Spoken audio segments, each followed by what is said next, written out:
Hey everybody, it's Anthony coming to you from the war room of HoustonGamblers.com.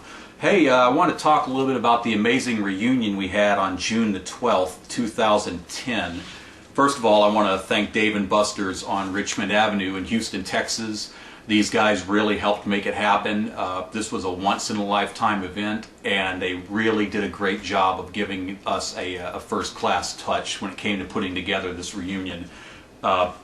At the time I'm recording this in late June, I'm still adding reunion-related information to the site, so make sure you check back every now and then, and I'll see if I can't get some new pictures up when they show up. Any video, audio that I get along the way, I'll be happy to post that as it comes in. If you have anything to contribute, by the way, feel free to email me, policefan71@yahoo.com. As for now, you'll find many of the original radio and news broadcasts as the reunion was happening, and before it happened, we had a lot of media exposure through the Houston Chronicle, the newspaper, Radio 610, a couple of other channels, I believe, broadcast a few things related to the reunion. Feel free to check out those things. I've tried to archive as many of those as possible right here on the site. What exactly was this event about? Well, the reunion was about a team that hadn't been together for 25 years coming back together. No real reunions during that time. I know the High Rollers, the cheerleading squad, they got together a couple of times over the years, but even then the last time was probably 16, 17 years ago. This was the first time anybody really tried to put together a reunion involving the players, the High Rollers, the administrative staff, the owners, and the coaches. All of these segments were represented at this reunion, which was really incredible. There had never been a reunion for the organization since they disbanded in 1985, and what's really incredible about this is there were over 50 people who worked for this organization who came together. That's not including family, media. We're talking about over 50 members of the organization itself coming together for this reunion, which is really just unheard of after a 25-year period. When Scott Boucher and I began kicking around the idea of a reunion earlier this year, we were hoping that maybe 3 or 4 players would show up. And of course, they'd be giving free autographs. We'd do it at some small burger joint, probably Miller's Cafe, because that's where they did a charity thing 25 years ago, so why not do it there? Well, the reason we didn't do it there is because obviously the reunion became so big. Miller's Cafe could probably hold 25, 30 people, and we had about 150 people show up for the closed door portion, private portion of the reunion. That's not even including the fans that showed up for the autograph signing. Of course, the event turned out to be much larger than we ever imagined. Let's take a look at a few of the gamblers who did show up on June 12th at this once-in-a-lifetime reunion.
Now, a few collectibles do exist from the reunion.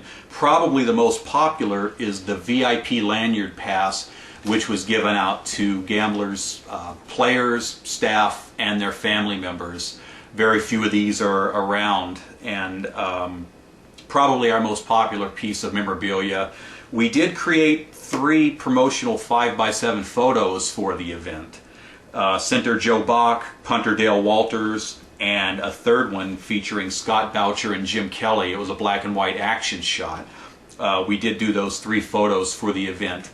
The Dale Walters photo and the Joe Bach, they're actually drawings done by artist Gene Sanney. Gene Sanney's done artwork for HoustonGamblers.com before. He's kind of our resident artist, and he was the official artist of the reunion. And we printed 100 of each photo for Joe Bach and Dale Walters. They did sign each of the 100.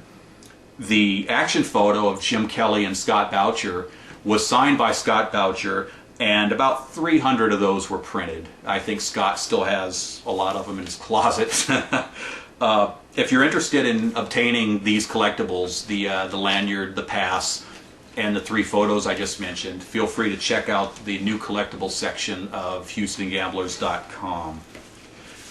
There's tons of stories to tell about the reunion. Probably the first person I met that morning was Mark Burns, who was the Gamblers' official photographer for both years, and he showed up early to help set up, and just the nicest guy in the world. I've always gone out of my way to make sure I wasn't stealing any of his photos, and he was just very nice, very helpful, and just loves the Gamblers, loves everything about the reunion, and did a lot to help us there. So I really appreciated meeting Mark and kind of hanging out with him as much as possible.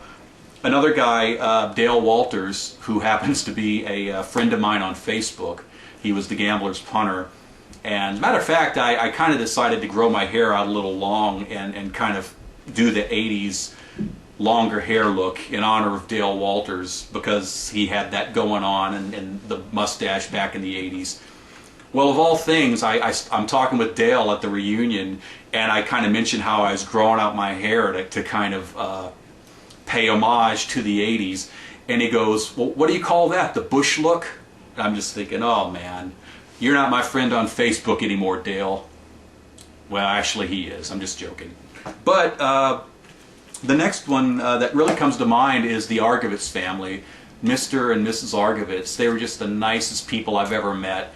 And when I actually started HoustonGamblers.com, I was actually afraid that Jerry Argovitz might not appreciate what I was doing. After all, this was his team. He built it from the ground up. I didn't know if he'd really appreciate someone like myself just coming along and building a website based on everything that he had created. But lo and behold, I had a chance to meet him the day of the reunion. Just he and his wife are the nicest people I've ever met. They were nothing but supportive with the website, the reunion. They were thrilled that any of this was even happening. And the end of a surreal day happened to be a surreal evening where myself and Scott Boucher went to the Argovitz condominium, which is on the 20th floor in downtown Houston in some very nice building. And Jim Kelly was there, Todd Fowler, Scott McGee, Billy Kidd, Joe Bach, Albert Vatia, the equipment manager. I was able to spend the evening at the Argovitz residence just being one of the family. It was just probably the best evening of my life. And what was really funny about that is Mrs. Argovitz asked if any of us were hungry. We said yes. Well, about a half hour later, there's a ring at the doorbell, and probably 4 or 5 large bags of Chinese food comes through the door. Next thing you know, Mrs. Argovitz is setting up this Chinese buffet in their kitchen, and it's probably the best Chinese I've ever had. And it was just a great ending to a great day, and I really can't believe it happened. But with that being said, I think my overall thoughts on this is I'm just really happy for the Gamblers family having a chance to catch up with each other after 25 years. I was glad to play some small part in this.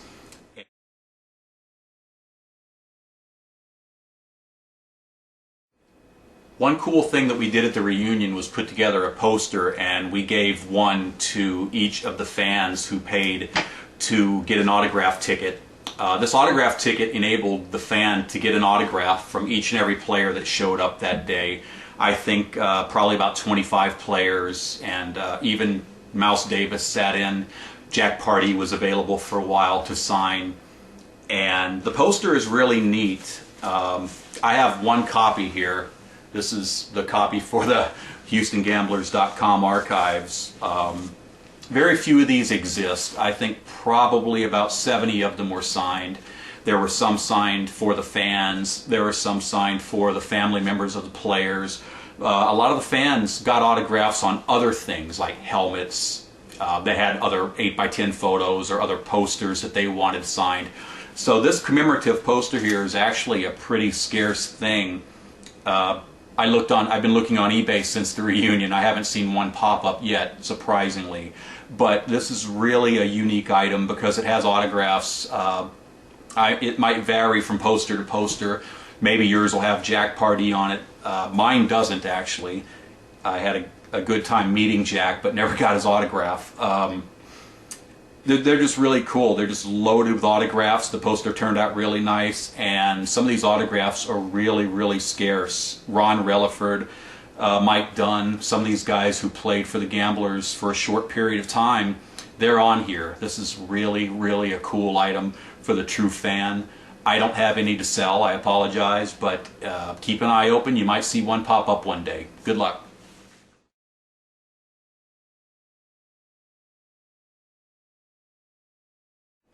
One of the things I think is really neat is how a lot of the administrative staff showed up. These are people who were, of course, working behind the scenes. They didn't sign autographs for fans. They were just really the unsung heroes of the organization. And it was really neat to see so many of them getting together and seeing each other for the first time in so many years. The list just goes on and on with these folks who attended. And it was so nice to meet them because a lot of their stories are stories you're not going to hear anywhere else, but they're some of the most interesting stories you can hear because the Gamblers organization, just like any other organization, what happens on the field is a very small segment, in my opinion, a very small segment of what's really interesting about a team. How it comes together, how the colors of the team are chosen. I mean, the list just goes on and on and on about things that you may or may not be privy to, and you find out that type of information by talking to the administrative staff. I really, really enjoyed meeting each and every one of them. Also the coaches. We had the head coach, Jack Pardee, show up. He and his wife. It was just incredible getting to meet them. They're the type of people that you feel you already know. So when you walk up to them in person, you feel like you're starting a conversation like you've known them for years. And of course, they don't know you from Adam. But they were just the nicest couple. Mouse Davis flew in from Portland to be there. Having a chance to meet Mouse in person was really, really cool. I'd spoken with him on the phone last year. He was nice enough to do a telephone interview for me, which you can read right here on the site. But seeing him in person, he's just the nicest guy. He gave a really entertaining speech, which you can find right here in the video portion of the site. Just the nicest guy in the world. And then John Jenkins, who was the offensive coordinator after Mouse left, and he did work with the offense the first year also while Mouse was still there. John Jenkins is just a Texas football legend. And getting to meet him, I wasn't sure if he was going to be there, but he did show up. And John is just the coolest cat, I tell you. And the day went by very quickly. It was just so cool meeting all these people.